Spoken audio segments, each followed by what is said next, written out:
Dear aspirants, once again very warm welcome to your only question channel. आज हम discuss करने जा रहे हैं मेल रिप्रोडक्टिव सिस्टम। इसमें आप यहाँ देख सकते हैं कि यहाँ पे जो भी इम्पोर्टेंट डायग्राम्स हैं आपके वो मैं डिस्कस करने जा रहा हूँ एनसीईआरटी में। तो यहाँ पर आप इसके बारे में अगर बात करें, ठीक है, कुछ क्वेश्चन बन सकते हैं यहाँ से। ऐसे प्राइमरी सेक्स ऑर्गन जो है टेस्टिस होता है, सेकेंडरी और जो एसेसरी सेक्स ऑर्गन की बात करें इसमें एसेसरी डक्ट्स, ठीक है, और एसेसरी ग्लैंड्स आती हैं और एक्सटर्नल जेनाइट।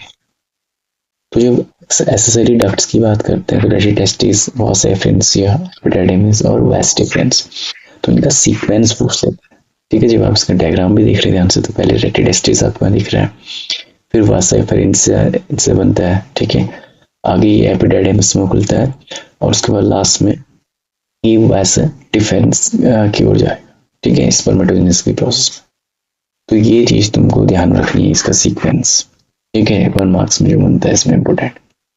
और दूसरा जो है एसेसरी ग्लैंड्स की बात करें, इसमें सेमिनल वेसिकल है, प्रोस्टेट ग्लैंड है आपके और बल्बोइलेटरल ग्लैंड है।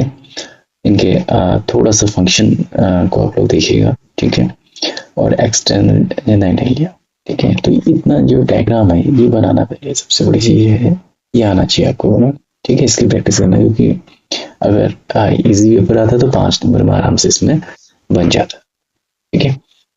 ऐसे ये जो इसके बाद नेक्स्ट जो टॉपिक बनता है इससे रिलेटेड आपका, वो बनता है आपका फीमेल रिप्रोडक्टिव सिस्टम, ठीक है। फीमेल रिप्रोडक्टिव सिस्टम की अगर बात करें तो यहाँ पर जो है, ठीक है, इसमें इतने पार्ट्स देखने को मिलेंगे।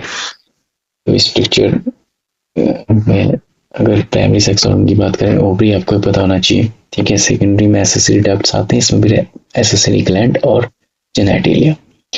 तो जो आपका एसेसरी जो डक्ट्स हैं, ठीक है, पेयर ऑफ ओविडक्ट्स इसमें मिलेगा, यूट्रस मिलेगा, सर्विक्स है, वजाइना है, ठीक है।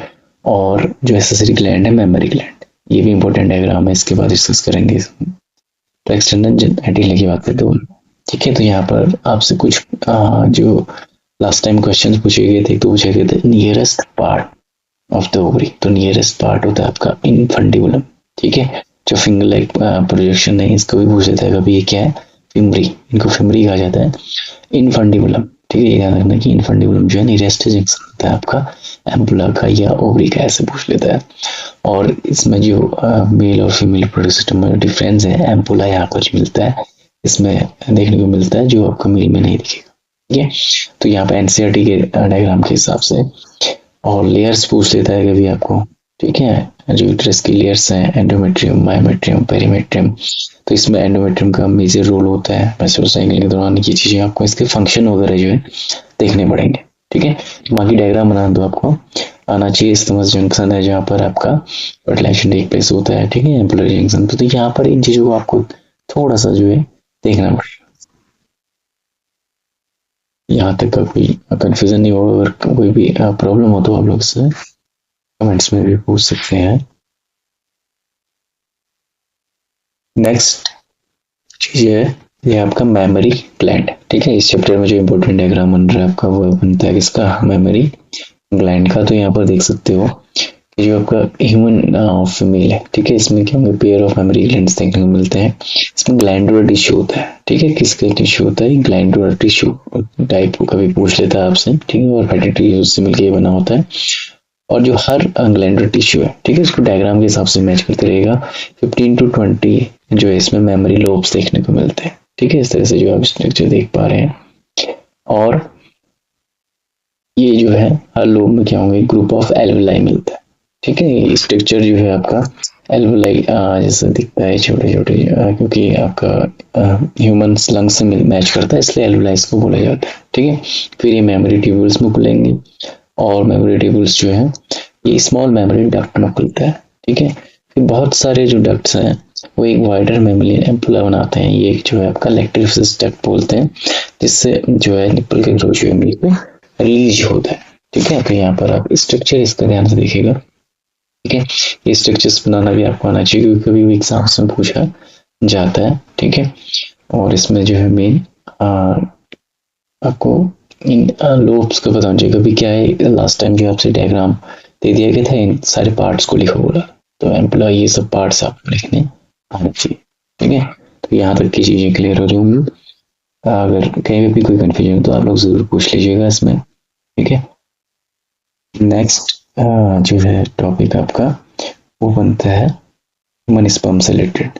ठीक है, तो ह्यूमन स्पर्म की अगर बात करें, इसके 4 पार्ट देखने को मिलते हैं, हेड, नेक, मिडिल पीस और टेल। ठीक है, ये हेड वाला पार्ट है, नेक, मिडिल पीस और टेल। ठीक है, इसी डायग्राम्स को अगर आप अच्छे से कंसिडर करते हैं यहाँ पे, तो काफी अच्छे मार्क्स आपको मिलेंगे। ठीक है, इसमें क्या होगा कि एक प्लाज्मा मेम्ब्रेन का एनवेलप होगा। ठीक है, इसमें जो प्लाज्मा मेम्ब्रेन का एनवेलप आप पार्ट देख सकते हैं। ठीक है, इसलिए मैंने एनसीईआरटी के ये आपको लाइन वाइज भी दे दिया है यहाँ पे, ताकि कोई कंफ्यूजन न रहे। और इसमें क्या होगा, आपका हैप्लॉइड न्यूक्लियस होता है। न्यूक्लियस किस तरह का होता है वही पूछ लेता है ना। और इलोंगेटेड हैप्लॉइड न्यूक्लियस होगा। ठीक है, एंटीरियर पोर्शन जो है न्यूक्लियस का, ये इसमें क्या होगा, कैप्ड बाय एक्रोसोम। ठीक है, कैप जैसे स्ट्रक्चर देखने को मिल रहा है इसमें आपको, तो इसको बोलते हैं हम यहाँ पे। ठीक है, एक्रोसोम। ठीक है, इसका बहुत अच्छा रोल होता है इसमें। ये आप लोगों को जो है ध्यान रखना पड़ता है कि एक्रोसोम कौन से पार्ट में होता है, एंटीरियर पार्ट में होता है, हेड वाले पार्ट में होता है। ठीक है, नेक में क्या होंगे, प्रॉक्सिमल सेंट्रियोल होगा। ठीक है, ये फर्स्ट डिवीजन के लिए जरूरी होता है। ठीक है, और सेंट्रियोल क्योंकि इसमें तो मेनली सेंट्रियोल कहाँ पर मिलता है अगर ये पूछते। ठीक है, क्योंकि सेंट्रियोल है तो इस सेल डिवीजन में हेल्प करेगा, सिंपल सी बात है। ठीक है, क्लेस के टाइम पे। और मिडिल पीस में क्या हुआ है, माइटोकॉन्ड्रिया देखने को मिलते हैं। ठीक है, ये क्या करते हैं, mitochondria power house of the cell है, यानी कि एनर्जी प्रोवाइड करेंगे आपको मूवमेंट। ठीक है, टेल की मूवमेंट के लिए। और जो टेल है, ठीक है, इसमें एक्सियल फिलामेंट देखने को मिलता है। ठीक है, जो सराउंडेड रहेगा प्लाज्मा मेम्ब्रेन से घिरा रहेगा, और स्पर्म को स्विम करने में ये हेल्प करती है। ठीक है, तो ये ध्यान। ठीक है, इसमें सारे एनसीईआरटी से रिलेटेड जो है यहाँ पे से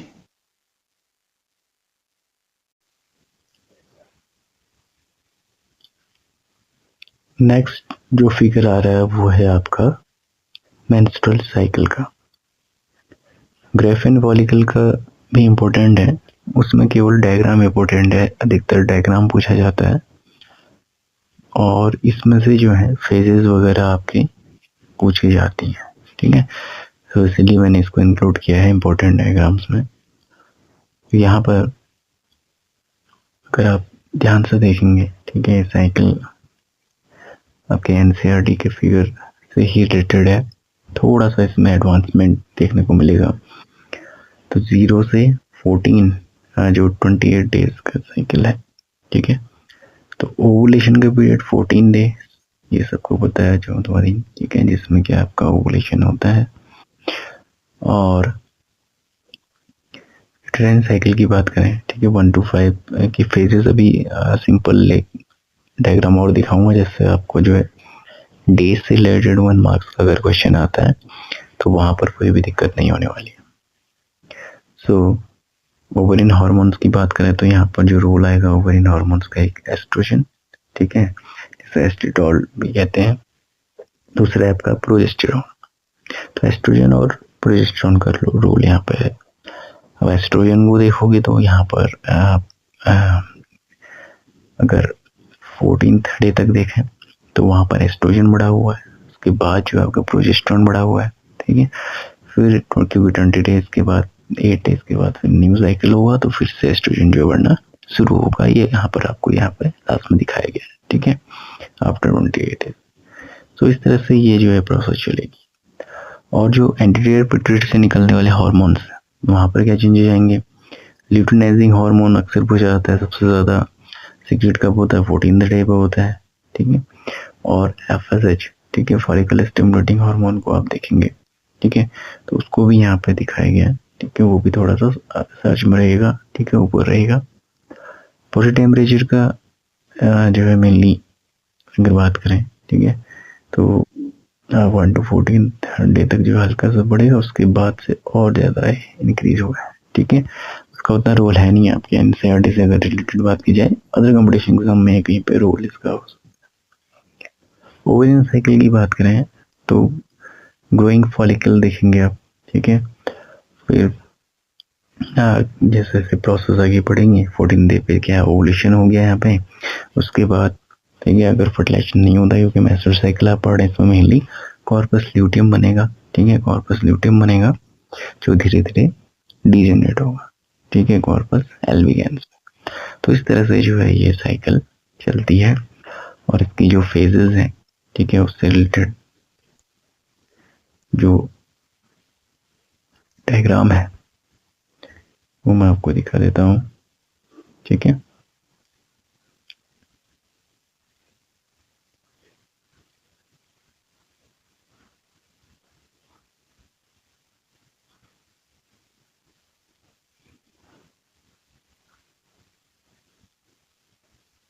तो सेकंड इमेज जो है आपकी, ये आपको फेजेस समझने में बहुत ज़्यादा हेल्प करेगी। तो यहाँ आप देख सकते हैं फेजेस ऑफ मेंस्ट्रुअल साइकिल की बात करें तो 1 to 5 जो है मेंस्ट्रुअल फेज, ये पीरियड कहते हैं इसको 1 to 5 डे। उसके बाद जो फॉलिकुलर फेज है, ठीक है, आप इसको 6 to 12 कहेंगे। 1 to 12 में 6 to 12, ठीक है, वो गलती से लिखा गया होगा। फॉलिकुलर फेज जिसमें फॉलिकल्स बनेंगे, ठीक है। फिर आती है आपकी ovulation phase 13 to 15 days, mainly 14 day अगर कोई पर्टिकुलर एनसीईआरटी कंसीडर करें। ल्यूटिल फेज 16 से 28, ठीक है। तो इस तरह से कभी डेज दे देता है आपको, रैंडम डेज दे देते हैं ये कि 1 to 5 बहुत रेयर पूछता है क्योंकि अधिकतर बच्चों को पता रहता है। यहाँ से जो है क्वेश्चन बनने की संभावना ज़्यादा रहती है आपका ओवुलेशन वाली और या ल्यूटिल फेज से, ठीक है। इससे भी बहुत रेयर चांस होता है कि यहाँ से क्वेश्चन बने। तो ये थे कुछ और इम्पोर्टेंट डायग्राम्स इस चैप्टर में, और कोई भी क्वेरी हो तो आप लोग कमेंट में पूछ सकते हैं। नेक्स्ट चैप्टर को लेकर जल्दी आऊंगा। Thank you.